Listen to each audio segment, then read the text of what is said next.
Quando você pensa que aquilo era algo a ser entregue a Deus, então ao escolher o melhor animal, você está dizendo o que para Deus? O Senhor merece o melhor. Ao colocar Deus em primeiro e a gente por último, nós estamos estabelecendo o quê? A devida distinção de honra. Mas quando simplesmente tratamos essas coisas com desdém, nós estamos sabotando aquilo que deveria ser a essência. Em Marcos, no capítulo 14, nós temos um texto, eu quero encerrar com ele. Se você puder, acompanhe comigo. Evangelho de Marcos, capítulo 14, eu vou ler a partir do versículo 3. O texto diz assim: quando Jesus estava em Betânia, fazendo uma refeição na casa de Simão, o leproso, veio uma mulher trazendo um frasco feito de alabastro com um perfume muito valioso de nardo puro. E quebrando o frasco, derramou o perfume sobre a cabeça de Jesus. Alguns dos que estavam ali ficaram indignados. Observe a expressão indignados. E diziam entre si: para que esse desperdício de perfume? Esse perfume poderia ter sido vendido por mais de 300 denários para ser dado aos pobres. E murmuravam contra ela. Mas Jesus disse: deixem a mulher em paz, porque vocês a estão incomodando. Ela praticou uma boa ação para comigo, porque os pobres estarão sempre com vocês e quando quiserem podem fazer-lhes o bem, mas a mim vocês nem sempre terão. Ela fez o que pôde, ungiu meu corpo antecipadamente para a sepultura. Em verdade lhes digo que onde for pregado em todo o mundo o evangelho, também será contado o que ela fez para a memória dela. O texto nos mostra uma mulher, nós sabemos, cruzando referência dos outros evangelhos, se tratar de Maria de Betânia, irmã de Marta e Lázaro, que ela derrama esse perfume que a Bíblia chama não só de valioso, mas de muito valioso. Quando ela derrama o perfume, ela não só estragou o perfume, no sentido, né, de dar fim a ele, a turma classificou aquilo de um desperdício, como ela não deixou aproveitar nem o frasco, o vaso que ela de alabastro, ela também quebrou. E o povo, diz o texto, começaram não só a ficar indignados, mas começaram a murmurar. O original diz que bramavam contra ela. O que é bramar? Gritar. A atitude dela gerou indignação. Jesus tem que defender a mulher, deixa a mulher em paz. Ela fez uma coisa boa. Porque todo mundo está classificando de algo ruim? Porque eles estão olhando e dizendo é um desperdício. Por que eles estão pensando no desperdício? Alguém olhou e fez a conta. Nós não sabemos quanto ela pagou no perfume. Mas alguém fez a conta para vender depressa, de segunda mão, fazer dinheiro em cima, mais de 300 denários. Esse mais de 300 não é preciso. Pode ser 315, 330, 350. Eu acho que se fosse mais de 350, alguém diria quase 400. Mas não vamos nem colocar a possibilidade do mais. Vamos ficar só com 300 denários. Quanto valia 300 denários? O denário era o pagamento de um dia de trabalho. Aliás, né, a Bíblia, a versão que eu estou usando, ela coloca uma nota aqui no denário. Moeda romana de prata, que era o pagamento por um dia de trabalho. O denário era o pagamento padrão por um dia de trabalho de um trabalhador qualquer, não importa a área ou a categoria. Isso significa o que? O judeu trabalhava 6 dias por semana, descansava o sábado. Qual era a média de ganho semanal? 6 denários. Todos os 12 meses do ano deles, diferente do nosso calendário, tinham 30 dias redondos. Uma média de sábados por mês vai variar de 4 a 5, para facilitar a conta vou deixar em 5. A média salarial era 25 denários por mês. Se a média salarial era 25 por mês, 300 denários é um ano de salário integral de um trabalhador normal. Então tenta imaginar a sua renda, não importa o tamanho dela, não mensal, mas anual. E você simplesmente bota esse valor no perfume. Os caras olham aquela mulher pegando um ano de renda e jogando fora. Estão dizendo, dá para fazer isso, dá para fazer aquilo. Porque todo mundo está pensando no que o perfume custearia. Quais os projetos que ele bancava. E eu e você precisamos entender que para Deus, oferta pode até ter um efeito colateral de bancar bons projetos, mas isso nunca foi o propósito. Enquanto todo mundo está pensando no que o dinheiro faz, Jesus diz, ela fez uma boa ação para comigo. Jesus tenta explicar para eles, essa mulher me enxergou. Enquanto vocês só estão olhando projetos, ela enxergou a minha pessoa. Olha o que Jesus diz, ela me ungiu antecipadamente para a sepultura. O que Jesus está falando é um contrassenso. O que significa ungir na sepultura? A nação de Israel morou 430 anos no Egito. E quando saíram do Egito, eles saíram com práticas culturais dos egípcios. Tenta imaginar um povo que viveu mais de 400 anos no Brasil. Você acha que não vai sair comendo feijoada e churrasco? Se morasse 400 anos aqui no sul, não iam sair tomando chimarrão? Então eles saem do Egito com a prática que os egípcios tiveram, e já era milenar antes deles passarem por lá, de embalsamar os seus mortos. Isso significa o quê? Que eles atrasariam o processo de decomposição, permitiria que o corpo fosse velado por mais tempo, que os restos mortais durassem mais, enfim, a lista vai longe. Mas só fazia sentido embalsamar depois que morreu, porque enquanto está vivo não tem processo de corrupção. Para que alguém ungia antes da morte? Um dos textos do Antigo Testamento mais citados no Novo em relação à ressurreição de Cristo é o Salmo 16. Não deixará sua alma na morte, nem permitirá que o seu corpo veja a corrupção. Algo importantíssimo que você temos que entender é que nos 3 dias entre a morte e a ressurreição, o corpo de Cristo não se decompôs. A Bíblia diz que Lázaro com 4 dias cheirava mal. O corpo de Cristo nunca se decompôs. Então basicamente o que aquela mulher fez quando derrama aquele óleo não era um bálsamo que teria um efeito natural. O que essa mulher fez foi um ato profético. Ela está dizendo a verdadeira unção, o verdadeiro óleo, que é o poder do Espírito Santo, envolverá, protegerá esse corpo para que ele não sofra decomposição. Essa mulher enxergou o que ninguém enxergou, ela discerniu o que ninguém discerniu, e o que Jesus faz com ela é extraordinário.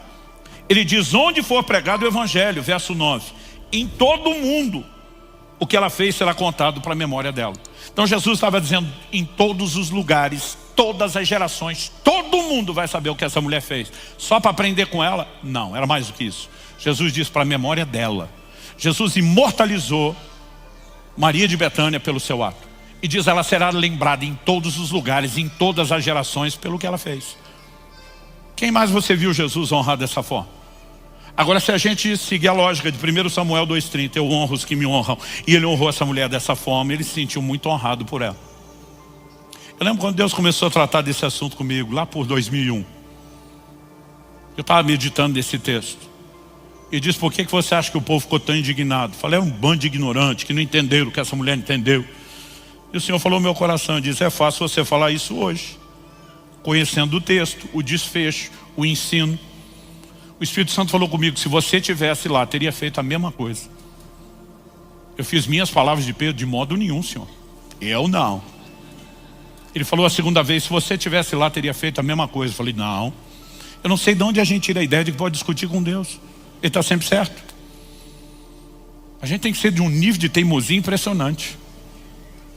Quando eu falei pela terceira vez, de modo nenhum, eu não, eu tive uma visão. E eu não sei explicar exatamente o que aconteceu, mas assisti um filme dentro da minha cabeça. Eu pedi o controle, alguém entrou com o script, com as cenas, e aquele desenho, aquele filme passou claro da minha mente. Eu estava num culto, e a cena que eu via na época era do prédio da igreja de Guarapuava, onde era pastor na ocasião. É como se alguém pegasse uma câmera filmadora e filmasse do alto, enviesado assim da esquerda para a direita. A diferença é que aqui nós temos um retângulo que está de lado. Lá, na época, o retângulo era de comprido, um pouco menor do que esse também. Mas eu via uma cena de um culto, que era o que a gente chamava o culto domingo, casa cheia. O povo na adoração. Era um negócio assim que eu não consigo descrever para você, porque a visão, falando na linguagem dos técnicos de som aí, era multicanal. Eu consegui ouvir a oração que um está fazendo, o grito de louvor do outro, né? E esses sons não se misturavam. Eu estou acompanhando aquilo de uma forma impressionante. E aí eu percebo na visão que alguém vem pelo corredor central descendo. Essa pessoa vem chorando, emocionada. Ela está dizendo, Jesus, eu te amo tanto. Eu te amo mais do que o dinheiro. E eu vou provar. Aquilo chamou minha atenção. A igreja estava num momento de desafio, a gente estava na iminência de tomar uma decisão administrativa de interromper uma obra, uma construção por falta de recurso. Quando o cara diz, eu te amo mais do que o dinheiro, vou provar, minha vontade de dizer, prova mesmo, duvido. Aquilo chamou minha atenção. E ele vem descendo, e ele chega à frente, só que eu estou vendo do alto, como fosse da filmadora, e eu também estou dentro da visão. Eu não só acompanho o que está acontecendo de fora, mas eu tenho a percepção de mim dentro da visão, que é a minha percepção limitada só do que acontece à volta. E eu percebo a hora que ele passa por mim e vem à frente, se ajoelha. Era uma noite fria, estava usando um casaco diferente. E eu lembro quando eu ajoelho, ele simplesmente chorando ali, quebrantado, e diz: Jesus, eu te amo tanto, eu te amo mais do que o dinheiro, eu vou provar. Ele enfia a mão num dos bolsos da jaqueta e tira um maço de nota. Na época era novidade ainda, de 100. E a minha cabeça dispara a fazer a conta. Quantos milímetros tem a nota, quantas notas cabem no maço, vezes 100. E eu já começo a dar glória a Deus. Porque ele joga aquilo e fala: eu te amo mais do que o dinheiro, eu vou provar. Eu ainda estou tentando chegar ao resultado da conta. Ele enfia a mão no bolso, tira um segundo maço, joga em cima do primeiro. Se para o primeiro eu estou dando glória, para o segundo já estou dando aleluia. Eu estou pensando: nós vamos terminar essa obra. E ele continua ali chorando. Eu não sei de onde são o terceiro maço. Eu já estou quase falando em línguas. E aí, enquanto chora, ele bota a mão no bolso. Ele diz: eu te amo mais do que o dinheiro, eu vou provar. E ele pega um vidrinho sem rótulo, abre, começa a jogar um líquido. E eu que estou atrás dele na visão, sinto cheiro de álcool. Não é culto de libertação. Zé Pilinta não pegou ninguém, mas está cheirando álcool. E aí ele enfia a mão no outro bolso e tira uma caixa de fósforo. E diz: eu te amo mais do que o dinheiro, eu vou provar. E minha cabeça faz equação. Dinheiro é de papel, álcool em cima, fósforo, eu te amo. Quando eu entendo o que ele vai fazer, você sabe como terminou a visão? Eu, que estava lá dentro da visão, voei no pescoço dele. Antes dele riscar o fósforo. Eu ainda estou rolando com ele, a visão sumiu. E o Senhor falou comigo: se você estivesse lá, teria feito a mesma coisa. Se a sua leitura do que o que essa mulher fez fosse desperdício, você teria atacado, você teria impedido, você teria parado. E naquela visão contemporânea, eu percebi o que é que ele estava falando. A maioria de nós acha que o valor de uma oferta é o que ele financia, é o que ele custeia. Mas para Deus nunca se tratou de projetos, e sim de um lugar de importância no coração. Quem está entendendo? Então, muito mais, eu não estou dizendo que a gente não deva ter sabedoria no uso de recursos em relação aos projetos. Mas eu estou dizendo que para Deus isso nunca foi o ponto principal. Aliás, é isso que nos leva às vezes a investir em determinados projetos e outros não. A gente diz: isso vale a pena, isso não vale a pena. E nós estamos fazendo por projetos o que deveríamos estar fazendo pelo Senhor. Quando nós começamos a entender que no final das contas é uma questão de honra, a maneira de lidar com o dinheiro muda, não é só na hora da contribuição. Por que eu e você devemos ser honestos nas nossas finanças? Por que a gente deve andar em integridade? Por que nossos ganhos não devem ser ilícitos? Por que nós não vamos mentir para ganhar dinheiro, ou lesar, enganar alguém para ganhar dinheiro?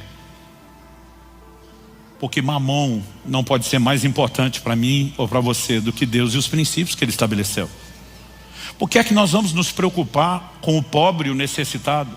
Provérbios 19:16 diz: o que se compadece do pobre empresta ao Senhor, e esse lhe retribuirá o benefício.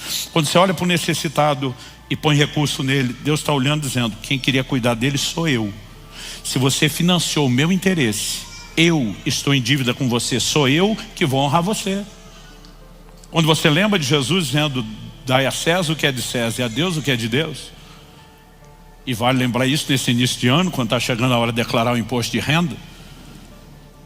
Por mais que você não consiga, outro dia falou: pastor, a Bíblia diz que Deus ama o que dá com alegria. Para ele eu dou com alegria, para César eu não dou não. Eu falei: ok, ele não mandou dar para César com alegria, mas ele mandou dar. O que César vai fazer, vai responder a Deus. Mas se eu e você entendemos o que é honrar a Deus, a gente não vai dar jeitinho em área nenhuma. Nós vamos nos conservar dentro dos princípios dele o tempo todo, dizendo: é para o Senhor, é por causa do Senhor. Isso muda completamente a maneira como lidamos com o dinheiro em todas as áreas.